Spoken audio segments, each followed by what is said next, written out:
यहाँ तक आपको सिलेबस में शामिल है। देन स्टार्ट होता है एंजाइम इन क्लिनिकल डायग्नोसिस। ये वाला एम जहाँ से एमसीक्यूज आते हैं कि एंजाइम को हम किस तरह क्लिनिकल डायग्नोस्टिक मतलब डायग्नोस्टिक पर्पज़ में यूज़ करते हैं।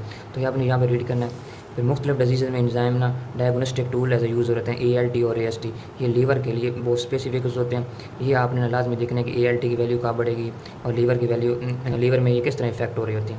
इसी तरह हार्ट के लिए भी बताएंगे CK की वैल्यूज़, और ये पता होना चाहिए कि CK MB CK BB, क्योंकि इसकी मुख्तलिफ फॉर्म्स होती हैं CK की। CK MB भी होता है, CK BB भी होता है, CK MM भी होता है। तो इनका क्या रोल है, ये CK BB कहाँ पाई जाती है, CK MB के कहाँ मौजूद होती है, CK MM कौन से आर्गन में पाई जाती है। तो ये पूरी डिटेल इधर लिखी हुई है, आपने देखना है।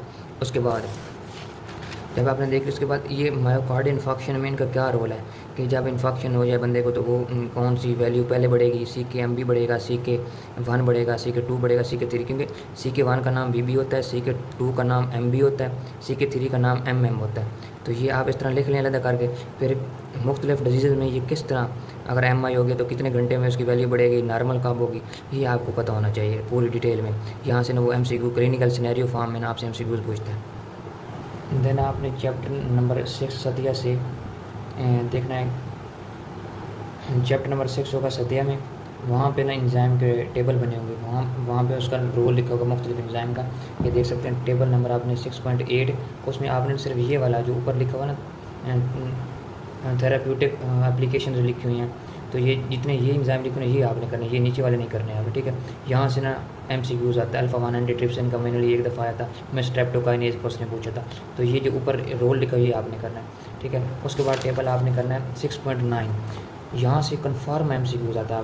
मतलब इसमें ये 5 न्यूक्लियोटाइडेज का उसने पूछा था हमसे, और इसके बाद एक एसिड फॉस्फेटेज, ये वाइवा का क्वेश्चन है कि उसने पूछा था कि प्रोस्टेट का ग्लैंड का कैंसर हुआ तो उसमें कौन सा एंजाइम इंक्रीज होगा। तो ये आपने देखना है, ये टेबल आप रट लेना कि कौन सा एंजाइम किस डिजीज़ में इंक्रीज या डिक्रीज हो रहा है। ये 2 टेबल हो गया, आपने ये टेबल और आपने यहाँ से ये इतना करना है, ये छोटा इतना पोर्शन लिखा हुआ है।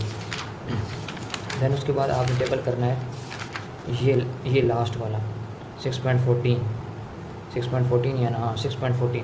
ये टेबल भी उसी तरह है, मुख्तलिफ एंजाइम लिखे हुए हैं, हेपेटिक डिजीज़ में कौन से बढ़ते हैं और मसल डिजीज़ में किस तरह बढ़ते हैं, बोन डिजीज़ में कौन सा बढ़ता है। तो ये टेबल आपने रट लेना है, ये वाला टेबल आपने नहीं करना, ठीक है। अच्छा, उसके बाद अगर आप ये वाला टेबल पढ़ना चाहते हैं, ये वाला टेबल आप ये वाला टेबल भी आप देख सकते हैं, ये भी मैं आपको थोड़ा बहुत हेल्प कर दे, ठीक है। लेकिन वो जो आपको 3 टेबल बताए ना वो आपने करना है सही से। देन FB0011, ये आपने सतिया चैप्टर नंबर 4 से अमाइनो एसिड के रिलेटेड टॉपिक है, वो आपने करने हैं। उसमें पता है आपने करना क्या है कि एंजाइम की क्लासिफिकेशन करनी है एंजाइम की, तो डिफरेंट बेसिस पे एंजाइम की क्लासिफिकेशन है।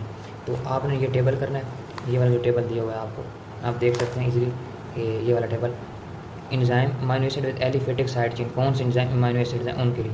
स्ट्रक्चर बिल्कुल नहीं करना आपने, सिर्फ आपने ये एलिफेटिक साइड चेन वाले करने हैं। दैन इसी तरह हाइड्रोक्सल वाले कौन से होते हैं उनके नाम आपको आने चाहिए। इस तरह बाकी भी होंगे ऐसे अमाइनो एसिड जो सल्फ़र कंटेनिंग उनके नाम, लेकिन ये यहाँ से MCQ होता है कि कौन सा ग्रुप जो सल्फाइड्रल ग्रुप रखता है, थायो ईथर कौन सा होता है, डाइसल्फाइड। यहाँ ये वाले MCQ आते हैं, ये 3 दिए, बाकी के बेशक आप याद ना करें लेकिन इन तीनों के आपने याद करने हैं।